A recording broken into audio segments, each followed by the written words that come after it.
Bienvenue sur notre chaîne. Si tu es passionné de voyage, que tu t'intéresses à la van life ou que tout simplement tu cherches de bonnes idées pour ton prochain périple, Cette vidéo est faite pour toi. Pour ne rien louper de nos prochaines aventures et pour nous suivre sur toutes les routes, tu peux dès maintenant t'abonner à la chaîne. merci. Nous voilà repartis pour de nouvelles aventures. Ça y est, le road trip est lancé et on commence dans le Var. Et franchement, ce qu'on peut vous dire, c'est qu'on a été servi en panorama avec tous ces villages perchés, comme ici à la Garde Freinet.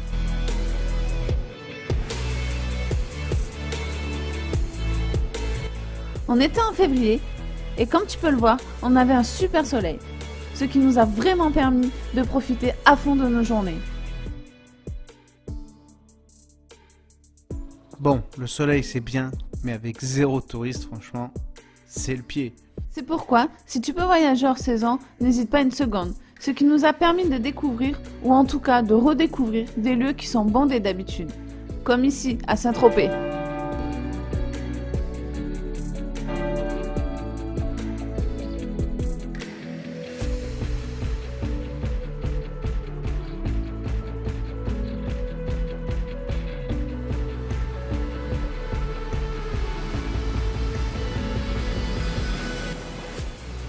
Toujours sur la côte, on continue la route pour faire étape dans un jardin pas comme les autres, au domaine du Rayol Canadel.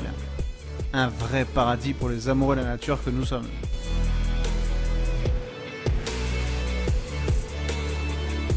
On décide de finir la journée à Bornes-les-Mimosins, où on y découvre un village authentique et charmant.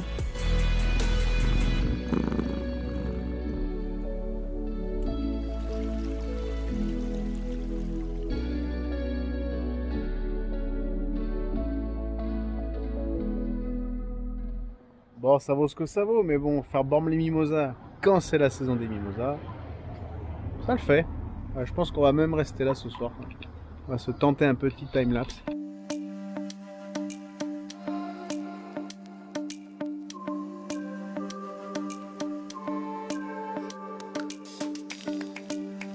Haut en couleur, le port de Saint-Mary-sur-Mer accueille son marché provençal. L'occasion pour nous de goûter quelques produits locaux.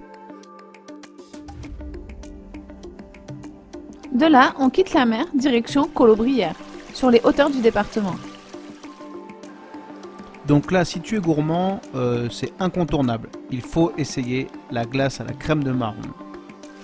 La spécialité artisanale du coin.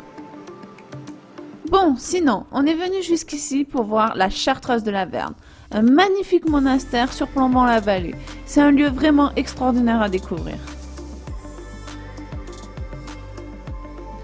Mais comme tu vas le voir dans les images qui suivent, ça s'est pas forcément passé comme on l'imaginait.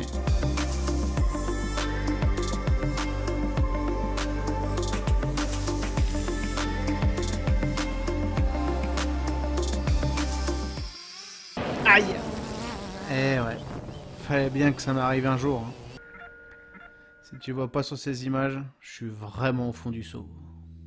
On sait pas comment on va faire pour récupérer le drone. Ah bah putain, heureusement que c'est toi qui montes et pas moi. Et ouais, et là c'est le moment où t'es seul au monde.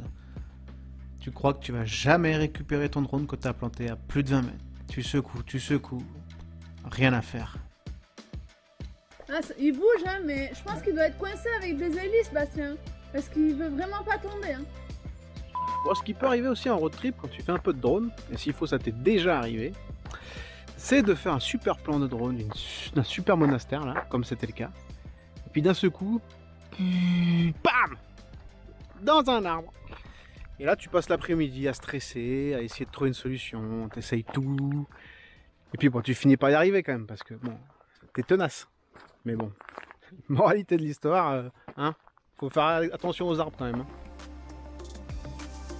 Bon, mais là on arrive à la bonne heure, hein, presqu'île de Gien, coucher de soleil, petite balade en vélo. Ouais, il fait bien le malin sur son vélo, mais il est juste soulagé que le drone fonctionne encore.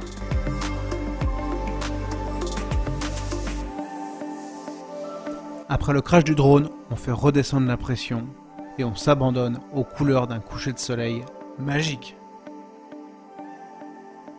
Obligé pour moi de me mettre en place pour faire quelques photos de ce beau moment. Toujours ailleurs, le lendemain matin, on décide d'attaquer le sentier du littoral qui fait le tour de la Madrague. La météo n'est pas géniale, mais la côte sauvage qui se présente devant nous est juste sublime.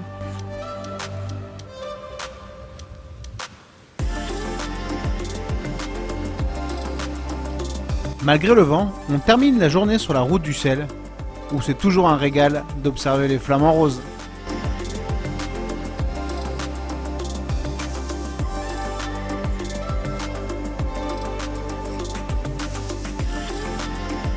Bon, on prend un peu de hauteur, direction massif de la Sainte-Baume, mais bon, on a eu un temps vraiment pas terrible, quoi. Donc du coup, on s'est rabattu sur une autre petite rando, mais qui est tout aussi jolie, aux sources de l'Yvonne, voilà. Donc on va vous laisser découvrir ça, c'est vraiment zen. Là, on tombe sur les eaux cristallines de la source presque irréelle.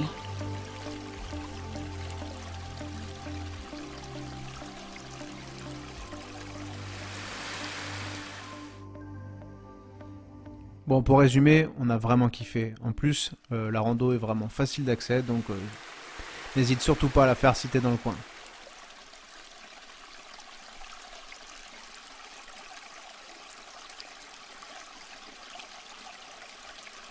Le calme. Le calme avant l'ascension. Le massif de la Sainte-Baume. Elle nous était promise. On a dormi au pied, en ligne de mire, la chapelle Saint-Pilon, juste en face. Malgré les rafales de vent à plus de 80 km/h, on se lance dans la rando. On est au taquet. Et une fois en haut, comme nous l'espérions, tous nos efforts sont récompensés par un panorama de dingue à 360 degrés. La mer, les Alpes, tout est réuni pour en prendre plein les yeux.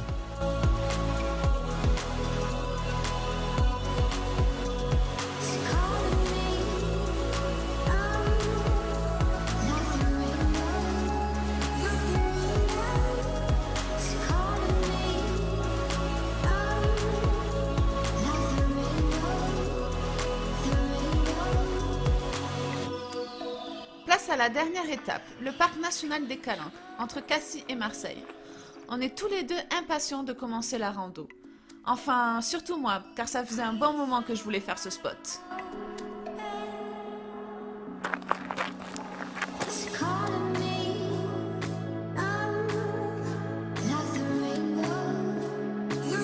N'hésite surtout pas à nous dire en commentaire comment toi tu trouves ce lieu. En tout cas, nous, on a trouvé ça vraiment une réelle invitation au voyage, avec des vues paradisiaques.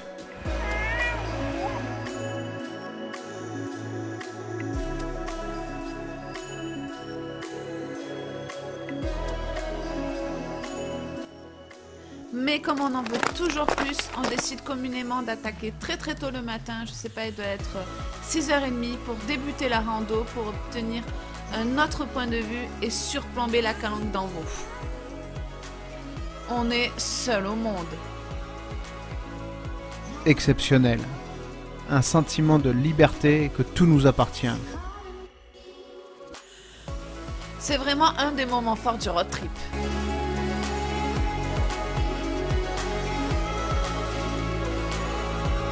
On finira la première partie de ce road trip sur la route des Crêtes, juste au-dessus de Cassis. Sur ces falaises, il faut l'avouer, la vue est juste dingue. En attendant la deuxième partie de ce road trip, dans une prochaine vidéo, on t'invite à checker toutes nos autres aventures sur notre chaîne. On espère que tu as vraiment aimé la vidéo et sinon on t'invite à laisser toutes tes questions dans les commentaires, on sera ravis d'y répondre. Et on te dit à très bientôt. Et n'oublie pas que la vie est un voyage. Ciao les voyageurs.